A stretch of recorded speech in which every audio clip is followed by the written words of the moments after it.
kembali lagi di Positive Vibes. Vibes-nya itu ada di sini, dan di sini. Ini kayaknya aku pembukaan kayak gitu nggak cocok sama jenggotku ya. Apa dong? Oke, halo sobat Positive Vibes semuanya. Seperti biasa, kita kembali lagi di podcast kesayangan kita, Positive Vibes, dan with the one and only Ibu Herni Gusbrava. Hai, Baru gimana kabarnya? Alhamdulillah. Ini kayaknya makin cerah deh, walaupun tadi abis syuting video pembelajaran juga ya. Iya, karena salah satu bentuk self care itu menyeimbangkan kesehatan mental adalah salah satu datang ke sini. Di Positive Vibes. Oke, jadi datang ke sini itu salah satu healing kali ya. Refreshing ya. Oke. Buat saya sih gitu. Karena di sini kita bisa curhat colong. Lepas gitu ya. Oke, hari ini kita akan membahas tentang mental health di kalangan remaja. Iya, betul banget Pak Heru. Karena memang di era digital saat ini sangat memprihatinkan ya. Ternyata Indonesia ini mengalami peningkatan dari kategori depresi pada remaja. Bayangkan di tahun 2023 tuh Pak Heru, prevalensi usia dari 15 sampai 24 tahun itu sangat tinggi. Bahkan kalau 1,4%. Itu artinya satu orang dari jumlah 100 penduduk itu mengalami depresi. Dan itu remaja? Dan itu remaja. Oke, tapi ini juga yang saya alami. Ini mohon maaf. Saya itu memiliki keluarga yang emang setiap bulan rutin ke psikiatri, dan itu dari saya SD Bu sampai sekarang gitu. Nah, yang waktu SD SMP saya sering nganterin itu ya tadi pasiennya itu ya sepuh lah gitu, 30-40. Nah terakhir aku di rumah sakit Mitra itu nganterin keluarga itu untuk berobat gitu ya. Nah aku lihat tadi anak SMP gitu yang usianya 14, bahkan aku lihat ada yang anak SD juga, kan kelihatan ya muka pasien dan yang enggak gitu, yang nganterin gitu ya. Nah aku mikirnya kok anak sekecil itu gitu, Gitu ya. Kok datangnya ke psikiatri gitu. Ini nggak datangnya ke pakar gitu ya. Dia belajar digital.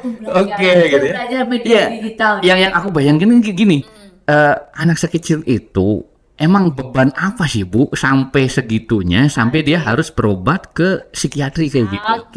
Penyebabnya apa gitu? Ini kan tentunya beberapa banyak di antaranya ada mengalami gangguan kecemasan ya, depresi karena kecemasan sudah berlebihan, atau satunya misalkan ada juga masalah skizofrenia. Karena saat ini juga ya ditangani banyak sekali remaja yang memang cenderung mengalami skizofrenia, termasuk pada diagnosis yang sudah dilakukan ya. Kalau kita bicara tentang diagnosis ataupun berbicara tentang skizofrenia itu sendiri, kita bisa melihat nih Peru. Kita lihat nih pada saat dia lahir kondisinya apakah prematur atau tidak. Ternyata itu berpengaruh juga. Maksudnya gimana nih? Kondisi prematur itu berarti kan sebelum waktunya, atau ada hal-hal yang nggak sesuai lah gitu. Apakah pada saat ibunya melahirkan itu ada nggak sih ketidakseimbangan cairan kimia yang ada dalam tubuhnya? Itu berpengaruh terhadap janin ya. Itu terpengaruh pada sounding dan dopamine itu sendiri ya. Kemudian ada juga nih Pak Heru, kita coba melihat ada nggak sih faktor genetik di mana anak tersebut atau remaja tersebut, ada nggak sih salah satu keluarganya yang pernah mengalami skizofrenia? Benar, aku potong di sini. Ya. Skizofrenia ada yang genetik. Ya, betul. Jadi mungkin kenapa itu ada anak-anak remaja yang dalam tanda kutip kena mental health, itu juga genetik. Salah satunya bisa jadi. Bisa jadi genetik. Bisa jadi genetik atau bisa ditarik karena memang ada faktor lingkungan. Kemudian bisa jadi juga karena tadi mungkin ada struktur otak atau fungsi sistem saraf yang tidak berfungsi secara optimal. Kita bahas satu-satu ya. Kita bahas satu-satu nih. Siap. Kalau itu genetik, artinya ibaratnya misal, ini mungkin belum saya publish juga ya. ibu saya itu terkena skizofrenia. Oke. Dan itu udah skizofrenia berat udah puluhan tahun gitu. Dan mungkin ya jujur aja ini belum saya publish di mana-mana gitu. Berarti pertama kali ya, Ya, I'm the first. nggak bangga juga dong. Enggak, Nggak, justru maksudnya ini kan pengen, kita pengen, proses saya pengen orang tahu juga gitu. betul. Nah, artinya ketika ibu saya terkena skizofrenia, kalau ibu ngomong genetik, saya ada dong genetik skizofrenia kan? Oke, pertanyaannya gini Pak Heru, saya mau tanya nih, kalau mohon izin ya. Oke, terlepas dari ini sahabat Spotify, kita ingin mengambil unsur dari edukasi ya, Ya. terkait dengan skizofrenia itu sendiri. Oke, Pak Heru, di keluarga Pak Heru yang memang mengalami skizofrenia itu apakah salah satu anggota keluarga atau kedua orang tua? Satu Karena aja. itu berbeda persentase. Iya. Potensinya. Kalau ternyata hanya salah satu keluarga yang mengalami skizofrenia, nanti turunannya itu secara faktor genetik memiliki potensi sebesar 10%. Oh, Tapi kalau ternyata kedua orang tuanya mengalami skizofrenia, maka turunannya mengalami potensi untuk skizofrenia itu sendiri sekitar 40%. lebih besar. Lebih besar. Bahkan Oke. di tahun 2017 pernah tuh ada penelitian dari Denmark itu sendiri untuk anak kembar. Bayangkan untuk 30 ribu anak kembar itu mengalami potensi 79% untuk skizofrenia. Skizofrenia. Oh, Ini masih gitu. kalau untuk diteliti, meskipun kita tahu bahwa skizofrenia itu menjadi suatu kajian yang masih misteri. Iya. Cuman ternyata beberapa peneliti menyatakan bahwa salah satu faktor yang menyebabkan seseorang skizofrenia adalah faktor Genetik. genetik. Nah, berarti kalau di saya Iya. itu mungkin Potensi 10% potensinya ya? 10%. Nah, Nah, alhamdulillah sampai sekarang enggak tuh. Ya, Nah, berarti kan 90%-nya itu adalah ada fondasi-fondasi lain yang yang menguatkan. harus dikuatkan, yang harus dikuatkan gitu Sehingga ya. 10% ini yang Nggak berpotensi itu. mempengaruhi, Betul. tidak muncul gitu ya. Betul. kendalanya. Nah, kemudian satu, kalau dari sayanya sampai sekarang, alhamdulillah nggak ada problem Oke. gitu. Karena mungkin ya karena saya sudah terdidik dari kecil sampai dewasa sekarang pun gitu. Jadi saya bisa handle itu, saya bisa handle stresnya, problemnya apanya, oke gitu. Berarti nanti saya punya anak, Oke. dia membawa gen itu dong. Oke. Nah, satu, peluang terbesarnya seperti apa? Ya. Dan kedua, untuk bagi orang-orang kayak saya yang memiliki gen seperti itu, bagaimana cara penanggulannya? Oke, siap. Pertanyaan sangat menarik. Sama positive vibe. Ini asik Justru banget ya, Bang ya. aku sengaja bikin podcast ini buat curhat pokoknya mah. Oke, ini Pak Heru. Tadi kalau kita kembali lagi ke anaknya Pak Heru ya. Nah, sekarang pertanyaannya kan dari awal sudah disampaikan, ada nggak salah satu keluarga yang mengalami skizofrenia ternyata neneknya?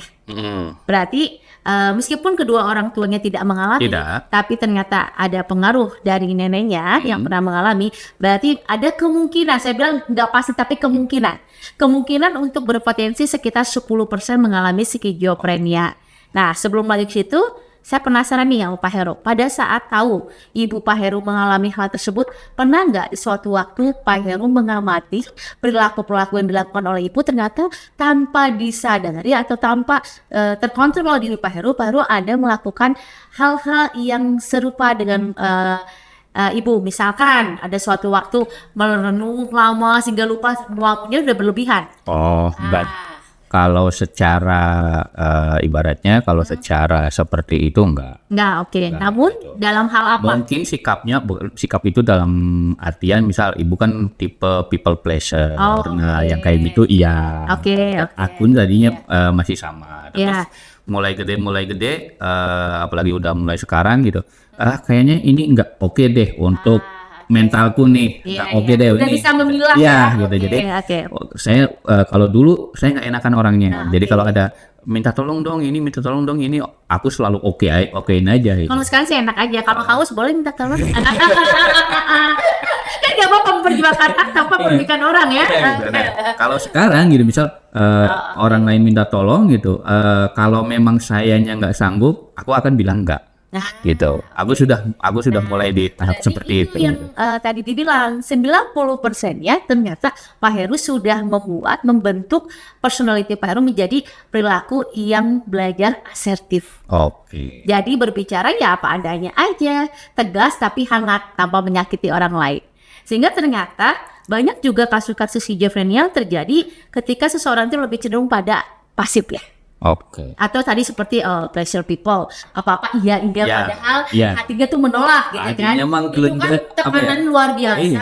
dia pendam, lama-lama tuh apinya meledak dan dia tidak bisa menceritakannya ke orang lain, jadilah dalam proses. Ya makanya kalau kategori saya depresi. itu berkacanya dari ibu gitu. Oke, ternyata banyak Iya, ya. gitu. Jadi, Oke.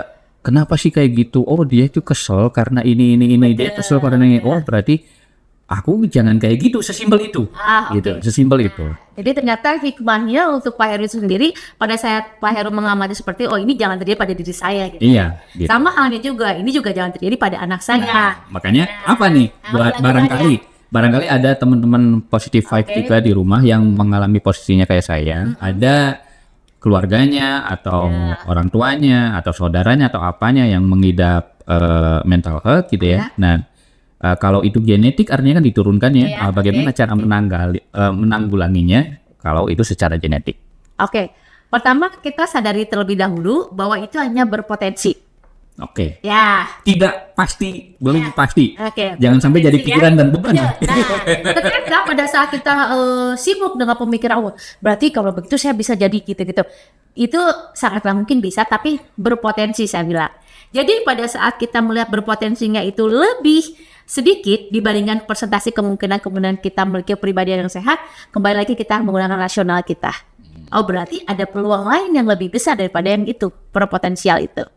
Lalu apa yang dilakukan pada anak kita agar tidak mengalami kondisi seperti itu? Tadi seperti Pak Heru lakukan, Pak Heru sebenarnya bisa memberikan latihan komunikasi asertif. Ya, jadi kalau anak itu kalau punya keinginan ataupun sedang berinteraksi dengan sosial dengan temannya, belajar berani untuk mengungkapkan pendapat apa adanya. Kan begitu ya. Oke. Dan ternyata untuk anak-anak usia berapa tahun nih? Apakah anak usia dini gitu atau kalau sekarang kita berbicara tentang remaja gitu kan? Remaja itu kan tidak terlepas juga dari dunia media sosial. Oke. Ya gitu kan.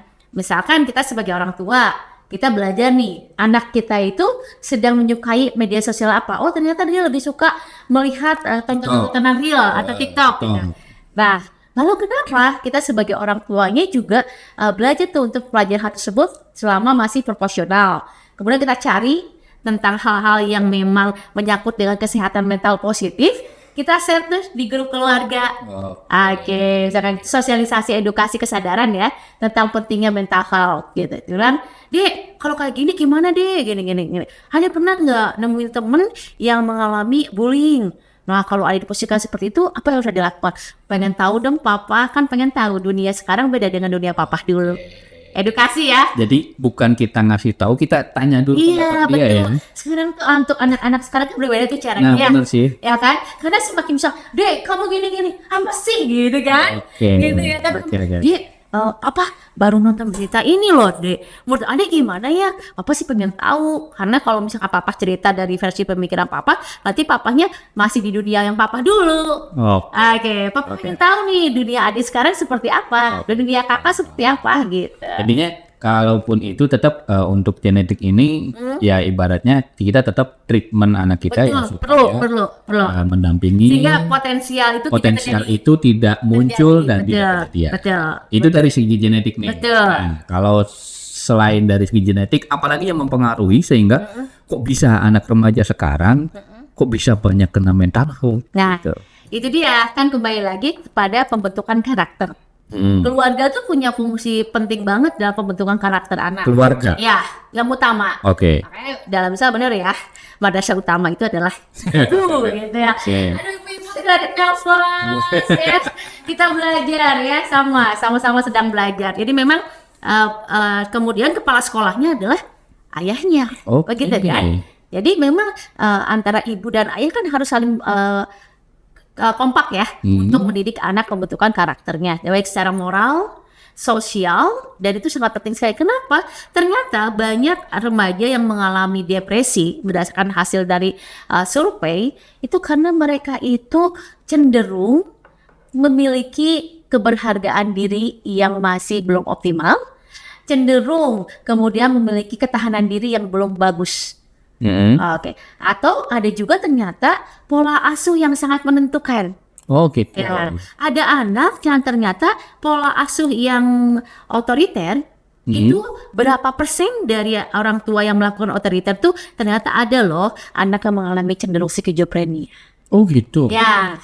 Nah, kemudian ada anak yang permisif juga ternyata ada karena terlalu bebas. Karena terlalu dibebaskan. Dan tahu aturan. Tidak tahu Ketika aturan. harus ada punya aturan, dia nggak mau ikut aturan. Dia bingung juga. Dia selain bingung juga nggak mau ikut aturan. Oke. Pokoknya orang lain ikutin dia dong. Iya. Bebas dong. Iya. Sementara norma hukum, norma sosial tidak Harus seperti itu. ada aturannya. Sehingga antara real self dengan ideal self-nya tidak selaras, muncullah kecemasan-kecemasan dalam dirinya, kebingungan, dia nggak tahu jalannya seperti apa, udah dia fokus pada pemikiran diri sendiri, tidak apa yang seharusnya dilakukan, kan begitu ya. Nah itu penting untuk pendidikan anak seperti itu. Kemudian apalagi nih yang terjadi, media sosial juga ternyata ya. Jadi kenapa memang media sosial ini, saya bilang media sosial ini tidak berdampak negatif saja ya. Iya. Tapi punya loh dampak positif. Nggak mungkin kalau tidak berdampak positif ada positif vibes. Betul ya? Dan ini juga tayangnya di media sosial juga. Betul ya? Dan dengan digitalisasi saat ini gitu ya. Jadi memang kita perlu memberikan edukasi yang bijak tentang pemanfaatan teknologi itu sendiri. Oke. Jadi memang gimana sih caranya anak itu dibuat dalam situasi kondisi penerimaan diri ya, belajar. Bahkan misalkan dulu kan kita pernah tuh mendengar Jepang atau Finlandia deh. Finlandia itu bilang bahwa yang pertama itu kan nilai-nilai yang ditanamkan itu bukan nilai akademik ya. Oke. Nilai karakternya dong. Dari karakternya. Atau coba lihat deh anak diajar untuk mengantri. Iya, benar. Ya hal-hal yang seperti itu kan. Ya justru itu, tapi kadang ini mohon maaf ya. Buat ibu-ibu di rumah jangan ngambek ke saya. Karena kadang nggak tahu juga nih, menurut saya juga mungkin semakin merosotnya karakter generasi kita karena ibu-ibunya itu banyak lebih galak daripada bapak-bapaknya gitu. Menarik lagi. Kadang apa yang membuat ibu-ibu itu galak? Iya gitu. Nah terus tambah, ini mohon maaf, Okay. ada juga yang namanya baby blues, yang semacam itu gitu, yang mungkin waktu zaman dulu nggak tahu, kita nggak mengenal itu barangkali, atau belum ada, aku nggak Saya tahu. menangani yang kondisi keluarga ditinggal oleh ibunya karena baby blues dan ibunya itu bunuh diri. Jadi saya mengkonseling anak dan suaminya. Oke, nah artinya gini, ketika orang tuanya saja belum bisa kontrol, bagaimana dia bisa mendidik, kan gitu ya? Betul. Makanya di sini penting adanya namanya, kalau ternyata ketika kita memulai membangun keluarga, salah satu di antara kita merasa ini kayaknya perlu gue benahi dalam diri gue nih, kayaknya keberhargaan diri gue, kesadaran diri gue, mood gue belum stabil nih. Kayaknya jangan dulu deh. Kayaknya gue harus benahi deh, gitu kan. Kalau ternyata dengan membaca literatur bisa menerapkan, is okay. Tapi kalau ternyata kayaknya gue butuh orang nih. Kalau ternyata sudah berkeluarga, misalkan. Sudah berkeluarga. Ya udah. Udah kepalang tanggung nih. Udah jadi keluarganya, masa saya harus bubarin toh? Udah ya, perbaiki gitu ya. Jadi segera cari orang yang memang di bidang pakarnya, konselor, psikolog. Kalau memang kondisinya memang sudah sangat cemas sekali, bahkan tidak bisa tidur sama sekali, misalkan udah sampai 3 hari nggak bisa tidur, dia harus ke psikiater juga ya. Nanti sambil dibarengi dengan proses konseling dan psikolog itu sendiri atau konselor.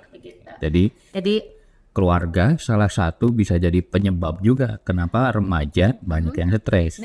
Gitu. Ini ada yang sangat menarik nih, Pak Heru. Kenapa ya misalkan remaja-remaja itu depresi gitu, dan salah satunya itu karena memang media sosial misalkan ya. Oke, salah satunya pengaruh ketidakbijakan menggunakan media sosial. Nanti soalnya tidak bahasanya kudu detail ya. Jangan sampai ada yang protes. Ketidakbijakan menggunakan media sosial. Karena saya juga pengguna media sosial. Punya. Ketidakbijakan, dan ternyata remaja tersebut karena kurang dekatnya dengan keluarga, dia hanya memfilter atau dia hanya mempersepsikan dari pikirannya dia, atau bahkan bisa jadi ke teman sebayanya yang memang pemahamannya belum tepat. Oke. Nah, sehingga pada saat itu dia cenderung untuk mengikuti, atau kasus yang sangat banyak deh, prank. Ngeprank ya, Oke. jadi hits kan. Sementara untuk karakter orang tersebut, orang-orang tertentu diberikan prank marah ya. Ya benar. Karena misalkan itu sensitif, Ya. atau apa, nggak waktunya untuk bercanda pun dibuat bercanda ya. Tapi bagi mereka, ya apa sih? Apa sih? Kan ini udah biasa. Ini udah biasa. Dunia juga benar, nih ya. Benar. Ya kan? Udah beda. dong. Beda kan dunia. Makanya di situ perlu tuh ada kebijakan, pemahaman, pendekatan keluarga kepada anak. Dan mungkin kalau saya biasanya selalu menekankan itu, kita itu mungkin nggak bisa menahan era globalisasi, Betul, era nggak bisa, digitalisasi, nggak bisa. enggak gitu. Betul. Makanya saya selalu bilang gadget atau media sosial itu bisa positif, bisa negatif. Betul. Dua-duanya memang Iya, betul. ada dampaknya ya gitu. Kalau Gitu. kita larang pun mau nggak mau, anak itu pasti akan pegang Iya. medsos kok gitu. Justru ada beberapa orang tua yang otoriter, misalkan lebih cenderung otoriter, misalkan tidak boleh nih. Nggak boleh. Justru iya endingnya malah lebih parah dong. Karena kan di usia remaja itu konformitas tuh, Iya. lebih cenderung ke teman-temannya, teman-temannya menggunakan. Jadi dia sembunyi-sembunyi Bisa dan jadi endingnya sembunyi-sembunyian. lebih nggak kekontrol lagi tuh. Ya sembunyi bisa jadi tidak percaya diri dan menarik diri sosial. Oh, Justru justru others. jadi antisosial ya. Iya, I'm different with other. Kok yang lain pegang medsos, Aku nggak yang boleh. lain main, aku nggak Jadi boleh. dalam komunikasi untuk berbicara masalah, misalkan teman lagi bahas medsos, dia nggak nyambung karena nggak tahu apa yang dibicarakan gitu. Oke. Dia tidak terhubungan. Iya, nah makanya saya pun kayak gitu. Jadi kalau saran saya kalau ada seminar pendidikan atau apa gitu, Bu, Ibu daripada ngelarang YouTube, punten anak Ibu nonton YouTube, Ibu pernah nemenin nggak? Aku bilang. Didampingi ya. Iya, pernah nemenin nggak gitu? Enggak, Pak. Lo kenapa? Ya kan dia nonton anak-anak, ya ibunya tetap, walaupun itu nonton kartun, kata saya teh, ibunya tetap harus ada. Kenapa? Setelah selesai, itu tadi nonton apa ya? Iya, Ya kan? bener banget. Bagusnya apa? Film itu jeleknya apa? Yang nggak boleh dicontoh apa? Ya kan Betul, gitu betul. sebenarnya. Gitu. Media cerita ya, Iya. lewat media sosial itu sebenarnya saat ini termasuk cara yang efektif juga Iya. untuk anak-anak yang suka digitalisasi gitu Nah, kan. gitu. Jadi memang betul kembali lagi kepada fondasi keluarga ya. Oke. Yang pertama, pengaruh remaja bisa kena mental health genetik yang pertama. Pola asuh ya, pola asuh, asuh, genetik, Ya, kemudian lingkungan keluarga. Nah, ada keluarga lagi nggak? ataupun sosial nih, Keluarga masyarakat atau ya. sosial? Ya, itu juga nyambung loh ya. Sosial juga. Dalam interaksi sosial dengan teman sebaya, dengan orang-orang yang di atasnya dia atau di bawahnya dia. Nah, kembali lagi, makanya kan dalam diri manusia itu selalu ada kompetensi interpersonal dan intrapersonal. Oke. Nah, yang apa sih yang menyebabkan seseorang itu mengalami depresi? Yuk kita benahi intrapersonalnya. Intra itu Bagaimana maksudnya apa nih? dengan diri sendiri. Intra itu dengan Bagaimana diri caranya sendiri. Orang itu berkomunikasi dengan dirinya sendiri Oke. sebelum dia berkomunikasi dengan orang lain. Lain, ibaratnya dia damai dulu deh dengan diri dengan diri sendiri, sendiri, betul. gitu ya, sebelum berkomunikasi, berinteraksi, Di dalam apalagi. personal itu sendiri tuh Pak Heru, kan ada motivasi, Oke, ada keberhargaan diri, oke, ada kesadaran diri. Jika tiga hal itu tidak terpenuhi secara optimal, bahkan sangat krisis, maka seseorang cenderung akan mengalami depresi. oke. Tadi Ya. interpersonal itu Motivasi, kemudian ada kesadaran diri, keberhargaan diri. keberhargaan diri. Jadi kalau buat teman-teman positive vibe, cek tuh tiga-tiganya udah dipenuhi belum. Kalau enggak, awas, bisa jadi bermasalah otaknya. Kata teman-temannya, apa yang terjadi kapan? Hari ini, kemarin atau gimana Pak? Aduh, Oh, iya. at this moment Oh iya, benar ya. Karena mungkin zaman waktu itu aku nggak pede, Pak. Sekarang udah Iya, oke pede, gitu. kan? Benar. Ayo kita balik lagi, live at this moment. Oke, itu intrapersonal. Interpersonalnya? Nah, kalau kita lihat dari interpersonal, hubungan seseorang itu dengan sosial, berarti kan bagaimana caranya dia mampu berbaur dengan sosial itu sendiri, kan gitu. Nah, kalau dia mengalami penurunan atau tidak percaya diri dalam berinteraksi sosial, itu permasalahannya kan ya. Oh, problem juga ini. Dia memiliki self-afiliasi, keyakinan diri yang rendah, itu juga masalah juga dalam membangun interpersonal. Dan mungkin ini kalau aku bilang interpersonal juga sebuah kecerdasan tersendiri ya. Iya. Karena memang ada orang yang dia pinter, Ya kan, bla bla bisa bla sama bla. jemput ya. Oke, gitu ibaratnya kalau kerja aku sendiri oke, Iya. tapi ketika suruh kerja kelompok, Kolaborasi kerja bareng, sulit ya. kayaknya mending berantem deh. Iya, daripada bareng-bareng deh. Iya gitu gitu. ya. Iya kan ada yang kayak Ada gitu yang juga seperti itu. kan. Betul. Jadi kan karakter tiap orang beda-beda Iya, ya. benar. Cuman memang di era digital saat ini, ketika kita mau melesat, maju, ya memang harus bareng-bareng ya, Nah, kolaborasi ya. Iya, iya benar. Karena memang sahabat-sahabat positive five yang memang perlu kita telaah, kecerdasan itu bukan hanya tentang bagaimana caranya kita menunjukkan akademik ya. Bukan hanya intelektual aja, tapi emosional dan tentunya spiritual kita juga harus bagus ya. Jadi Dan itu PR kita sepanjang hidup. jadi Termasuk PR saya juga. Oke, jadi ibaratnya cerdas itu bukan cuma pinter dapat nilai 10 matematik, tapi bisa ngobrol dengan teman, kerjasama, Ambil itu cari kecerdasan. celah, kemudian memberikan feedback yang baik. Nah, kalau intrapersonal itu, kalau dia sudah cerdas secara intrapersonal, dia itu tidak menuntut bahwa pada saat dia berkomunikasi gitu ya, maka orang lain memberikan feedback positif pada dia. Justru di saat itu dia melatih intrapersonalnya, kalaupun ada orang yang Respon tidak memberikan negatif, pada saat itu justru saya harus memberikan feedback positif pada diri saya. Oke. Oke, kadang orang fokus untuk mendapatkan feedback positif dari orang lain, Dari orang tapi lain. dia lupa untuk memberikan feedback positif untuk diri sendiri. Ini aku suka.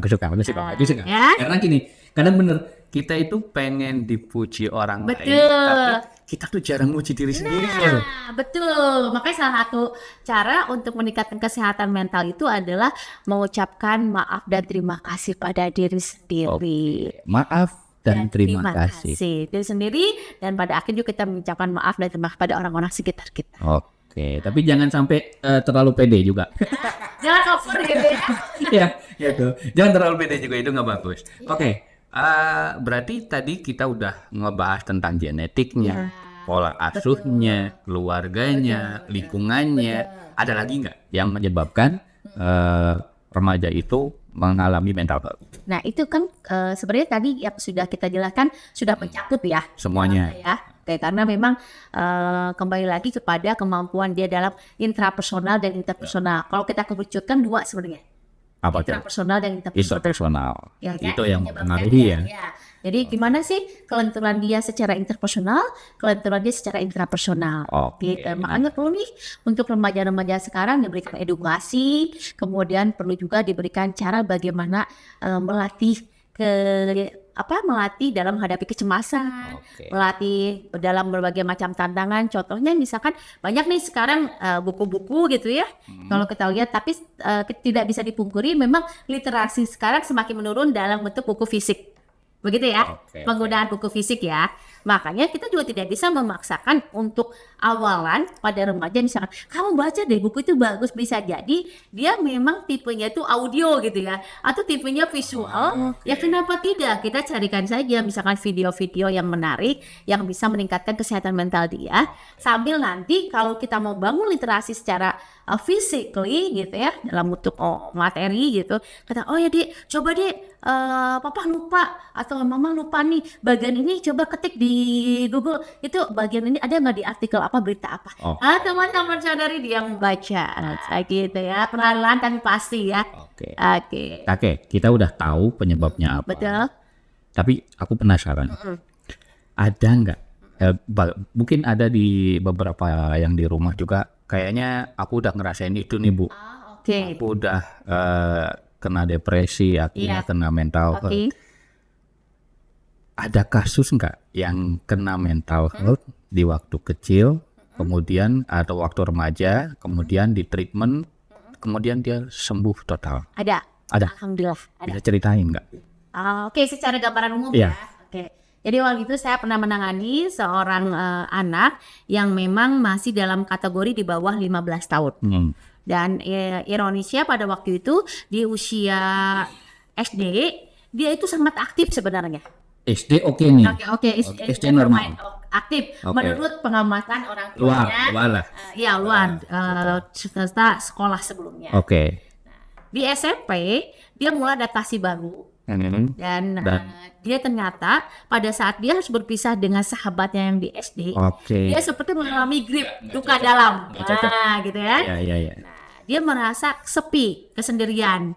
dan dia merasa tidak cocok berkomunikasi dengan teman-teman yang baru. lain. Bisa jadi mungkin bukan tidak cocok, bisa jadi karena pikirannya, Sudah perasaannya ke temannya yang lama. lama. Jadi sulit untuk membuka diri. Oke. Gitu kan? Jadi dia mulai tidak semangat sekolah, kemudian sering melamun, Oke. bahkan sering melakukan perilaku yang sering ulang-ulang, jalan ulang-ulang gitu ya. Oke. Gitu kan, karena kondisinya cemas yang berlebihan, depresi gitu kan. Kemudian ibunya berpikir, mungkin itu mah wajar, paling juga nanti berlalu. Nah, ini ada Gitu ya. hal-hal yang kayak gitu nanti aku ngobrol deh. Udahlah wajar itu pasti berlalu, udahlah nggak apa-apa, biar juga anaknya biar kuat juga gitu. Mungkin pemahaman orang tuanya pada waktu itu anak harus dilatih kuat kekuatan mentalnya dengan membiarkannya. Jadi biar dia sakit dulu deh. Ya, gitu. Nanti dia bisa belajar sendiri. Namun ternyata fondasi kekuatan tiap orang itu berbeda-beda. Iya. Resiliensi tiap orang itu berbeda-beda. Ada yang bisa dalam kondisi lo belajar doing by practice. Nah, di kondisi tertentu lo bisa belajar ngambil kesimpulan gue harus seperti apa. Tapi Ada yang harus didampingi dong. resiliensi yang rendah, kondisi seperti itu malah semakin ngedrop kan. Nah, setelah itu mulai tuh menunjukkan gejala-gejala depresi, udah ketawa sendiri. Kemudian Sampai segitu. Iya, kemudian pada waktu itu mau diizin pada saat proses konseling pada waktu itu, karena saya mau ke toilet dulu gitu ya, Iya. saya izin tuh ke konselor tersebut, itu mungkin kondisinya memang sedang kambuh ya. Iya. Oke, karena pada itu dia skizofrenia, memang dari hasil psikiater juga menunjukkan dia gitu. skizofrenia, jadi kita bekerja sama gitu ya. Nah, dalam proses konseling itu saya tinggal sebentar karena mau ke toilet, ternyata pada saat saya masuk dia sudah buka baju semuanya gitu, mohon izin ya, artinya di Itu luar perempuan kendali laki-laki? perempuan. Oh, gitu. perempuan. Nah, saya pikir dia nggak keluar ruangan konseling. Heeh. Ternyata Tapi dia dia keluar keluar. konseling. Au. Dan dia keluar konseling dan nyebrang ternyata ke rumah yang di hadapan tempat Oh, di konseling itu. samping. Nah, dan ternyata ke warung gitu. Ke warung itu ada bapak-bapak gitu kan. Jadi tontonan banyak orang. dong. Iya, seperti itu. Nah, terus dan pada saat itu memang orang tuanya yang biasanya menunggu itu pergi dulu. Nah, tapi dari situ saya belajar nih. Berarti pada saat saya mau ke toilet, memang kondisinya seperti itu kan lebih baik saya izin dikunci ya pintu tempat prakteknya ya. Belajar juga. Saya bilang pada waktu itu, apa sih yang membuat dia sampai harus buka baju gitu. Dia bilang karena ada bisikan. Yes. Aku paham. Dia selalu mendengarkan bisikan. Aku paham. Ya, termasuk misalkan begini. Pada saat saya berada di sebelahnya, ini kan jam tangan. Pasti dia detak jam tangan dong. Ya. Cuma karena kondisi dia sedang sulit kontrol diri, maka segala sesuatu suara seolah-olah itu menjadi apa gitu ya, Apaan tuh? ketakutan.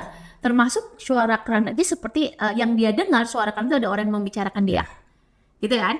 Tuh kan, tuh. Padahal saya lagi nyalain keran waktu itu ya. Ada mbak itu nyalain keran. Aku paham Ya, karena bener. ngalamin. Nah, terus dari itu malah tuh kan orang-orang itu tuh lagi berisik tuh, nggak denger lagi ngomongin saya, nggak suka saya tuh, lagi berisik. Jadi padahal itu suara keran. Keran. Yes. Makanya saya arahkan tentang bagaimana dia melihat dunia nyata dengan dunia imajinasi. Oke. Begitu. Tapi ketika di treatment dia bisa sembuh. Alhamdulillah sampai sekarang udah kuliah ke luar negeri. Oke. Dan itu Itu lama loh, 6 bulan. Bukan maksudnya itu apakah kumat lagi atau bagaimana? Alhamdulillah selama 6 bulan itu memang kita intens setelah sebelumnya dia sudah berobat kemana-mana Pak Herbu, termasuk udah keluar juga. Oke. Nah, udah ke Singapura juga, Iya. kemana-mana gitu kan.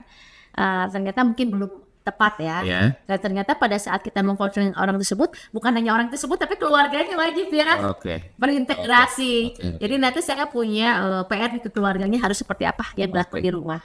Dan Gitu. iya dan sekarang dia sudah sembuh total. Sudah alhamdulillah, bahkan pada waktu itu saya undang gitu kan, yuk berikan kisah inspirasi untuk orang banyak. Dia bersedia gitu kan, pengalaman dia gitu. Jadi saya Tapi ini jadi pelajaran buat saya juga gitu. Karena kalau itu kan mungkin langsung ditangani ya. Iya. Nah ini buat teman-teman yang positive vibe juga, karena kebetulan dia tadi saya bilang ibu saya itu skizofrenia. Iya. Tuh.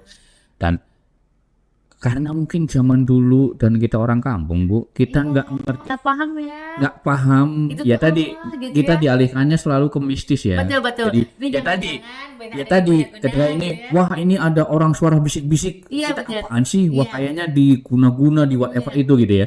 Nah, sehingga aku baru tahu penyakit skizofrenia itu apa. Iya. Itu ketika sudah SMA lah aku bilang, sehingga aku nggak tahu karena walaupun biasa nemenin kan nggak pernah masuk ke dalam karena biasanya bapak sama bapak gitu. Nah aku baru tahu skizofrenia itu apa sih bla bla bla. Nah itu karena kita udah 10 tahun lebih, nah sehingga endingnya kita nggak bisa lepas obat Iya betul. ya gitu. Jadi sampai sekarang pun ibu saya itu ya masih gitu. Jadi kalau dia lepas obat itu langsung kumat Betul. gitu dah. Ya. Iya gitu. Akhirnya ya aku searching ternyata kalau skizofrenia yang udah levelnya Tinggi. seperti itu sampai kapanpun dia nggak akan bisa lepas obat kan gitu ya. Gitu. Nah makanya kita menjaganya seperti itu. Nah tapi maksud aku begini, kalau ada gejala sedikit pun aja, mungkin kalau bisa ditanggulangi dari awal kayak tadi, itu bisa lebih ringan dan lebih cepat kali ya. Jangan sampai kayak kita yang tadi Nggak paham ya. nggak paham, kita ya ibaratnya kita bingung juga harus gimana gitu dan lain sebagainya. Nah makanya tadi mungkin harus konsultasi sama orang yang tepat saya kira. Penting. Ya, Oke. gitu. Pas banget. Karena memang kalau kita sudah melihat ada indikasi-indikasi dalam diri kita atau orang-orang terdekat kita yang memang sudah menunjukkan perilaku yang menyimpang gitu kan, itu harus segera dikonsultasikan dengan orang yang tepat yang memang profesinya di bidang itu. Oke. Tapi dari cerita ini kita bisa membuktikan bahwa kalaupun ada gejala yang sudah dialami, itu kalau di treatment bisa sampai sembuh ya. Gitu. Tak ada satu penyakit yang tidak Allah berikan obat penawarnya ya. Oke, saya selalu yakin itu. Ya. Termasuk pada saat orang sebut bisik-bisik. Pada saat bisik-bisik yang sebagai seorang yang memang bergerak di praktisi konseling itu tidak mungkin nggak ada apa-apa, nggak bisa. Tapi oh iya, coba. Ya, seperti apa ya berisiknya? Bentar, pelan-pelan ya. Pengen dengar berisiknya. Kasih tahu dong suara berisiknya seperti apa. Terus bilang apa di berisik itu? Ada suara apa yang didengar? Nah, baru saya masuk ke dunia kecelanya, saya bermain dengan dunia imajinasi dan dunia nyatanya. Oke. Coba sekarang kamu mendengarkan suara saya, kamu ada di ruangan ini bersama saya enggak? Atau kamu hanya mendengar di telinga kamu yang dari jauh sana terdengarnya? Atau ini dekat yang ada di depan kamu? Saya bilang, di depan saya, berarti ini kita nyata ya, dia saling. Salah satunya ya. Ya itu cara-caranya. Tapi berarti kalau ada teman-teman positive vibe, mau dirinya, mau keluarganya, mau apanya gitu. Kalau yang sudah terlanjur kena depresi dan sebagainya, jangan putus asa. Secepat mungkin, sesegera mungkin ditangani.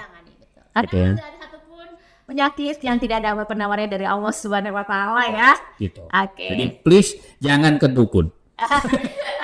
Serius, karena mohon maaf, gejalanya kan apalagi skizofrenia ya, Bu. Mohon maaf.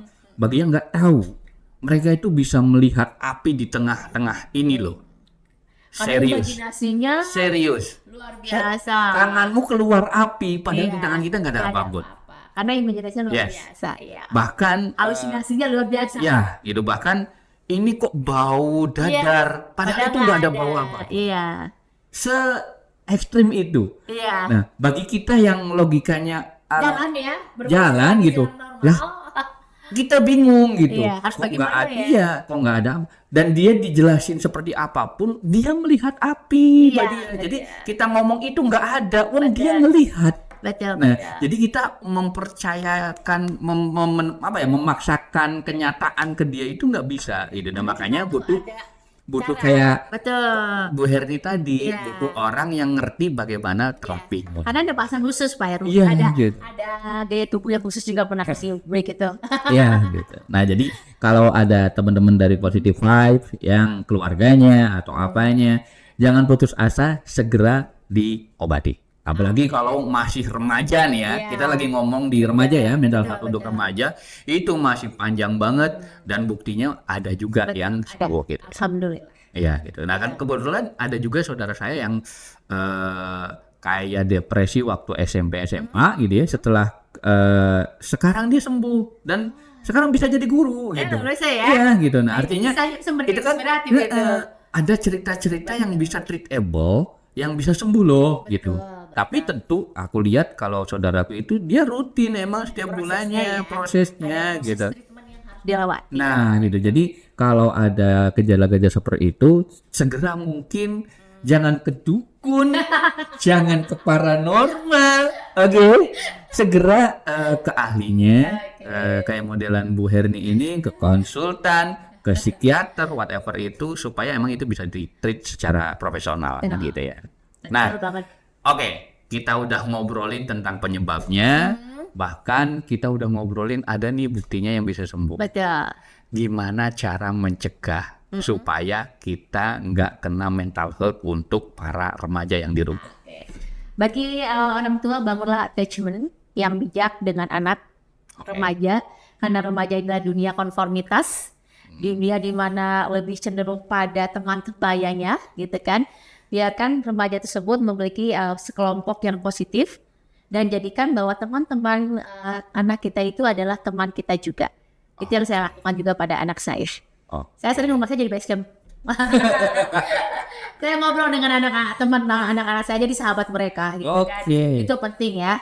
Jadi memang kembali lagi pada fondasi keluarga, dampingi seperti tadi Pak Heru bilang, dan bukan edukasi tentang kesadaran juga bahwa hidup ini memang bukan hanya tentang apa yang kita peroleh, tapi bagaimana caranya kita menikmati proses dalam perolehan itu sendiri.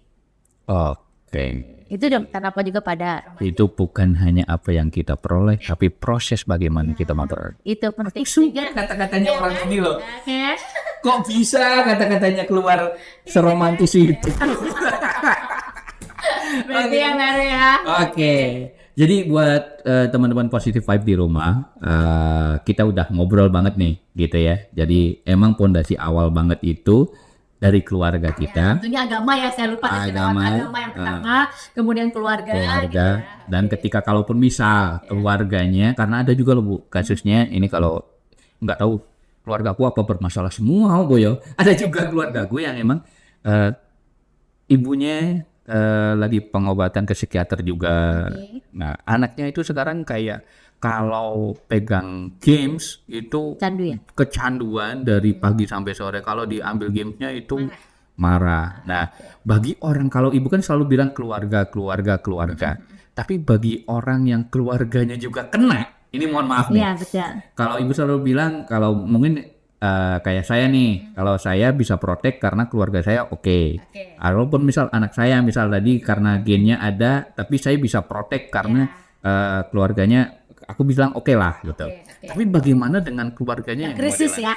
Broken home, apalagi ibunya juga kena ke psikiater. Nah itu gimana? Jadi kalau dalam kondisi memang kita dihadapkan dengan keluarga kita ataupun dengan lingkungan di keluarga besar kita ada yang mengalami seperti itu, segera dibantu yuk, gitu kan. Karena mereka butuh untuk pembimbing dulu. Nggak mungkin dalam kondisi lagi depresi, kemudian kita minta ibunya untuk mentreatment anaknya. Dia sedang pusing dengan pikirannya, kemudian ketika kita bilang ini anaknya bermasalah, dia juga sedang berjuang untuk dirinya, sulit. Ibaratnya orang buta nuntun orang. Ya kan? Iya gitu ya benar. Nah, bisa jadi anak tersebut kenapa kecanduan handphone? Mungkin pada saat dia membutuhkan sesuatu responsifnya lama karena ibunya memang sedang sakit secara psikis. Sehingga bagi dia dengan menyentuh gadget itu adalah sesuatu yang sangat mudah untuk memberikan respon pada dia. Dia pengen apa? Klik keluar. Oke. Aku pengen ini langsung keluar hasilnya. Dan itu adalah bentuk dari defense mechanism dia, pengalihan diri dia mungkin terhadap keluarga yang mungkin dia berpikir, duh saya keluarga saya kok nggak bisa seperti keluarga yang lainnya. Ada perasaan minder dengan keluarga yang lain, nggak percaya diri atau sedih. Tapi ada juga orang dengan kondisi seperti itu, ya udahlah daripada pusing, udahlah dialihkan dengan yang lain. Ada yang dialihkan dengan cara positif, ada yang dialihkan yang kurang tepat. Misalkan dengan kecanduan gadget adalah proses pengalihan diri dia dari kekecewaan, mungkin kecewaan keluarganya kepada keluarganya. Berarti ketika Dirinya. Betul. keluarga tidak bisa memenuhi itu, please tolong cari Butuh mediator. bantuan ke Butuh orang mediator. lain gitu ya. Betul. Keluarga terdekat atau kalau emang ini ya konsultan dan sebagainya. Gitu. Jadi perlu segera tangani, datang ke konselor, ke psikolog ataupun ke psikiater itu sendiri ya. Kalau memang udah kondisinya secara kecemasan udah sangat luar biasa dan sampai nggak bisa tidur sama sekali selama beberapa hari. Oke. Ini kita kayaknya udah lewat sih. Tapi asik ya. Waduh, positif banget. Kalau sama ibu yang satu ini aku bisa ngomong dua jam. Oke. But thank you buat sobat-sobat Positive Vibes dimanapun berada. Mudah-mudahan topik kali ini ya, mau yang remaja, mau yang orang tua gitu, mudah-mudahan itu bisa jadi acuan, bisa jadi panduan supaya remaja-remaja kita tidak terkena mental health, gitu ya. Remaja-remaja kita punya mental positif ya. Mental positif. Positif. Jadi saya kira simak lagi video ini dari awal sampai akhir, perhatikan tips-tipsnya, ambil cerita-cerita yang positifnya dan terapkan di keluarga kita. Mudah-mudahan kita terhindar dari hal-hal yang negatif. Saya kira gitu ya Bu Herni. Thank you Bu Herni untuk hari ini. Kalau ngobrol sama beliau enak banget dan mudah-mudahan kita masih ketemu di episode-episode selanjutnya ya gitu. So, itu aja Sobat Positive Vibes. Kita akhiri sesi kali ini. Sekian. Assalamualaikum warahmatullahi wabarakatuh. Bye-bye. Bye-bye.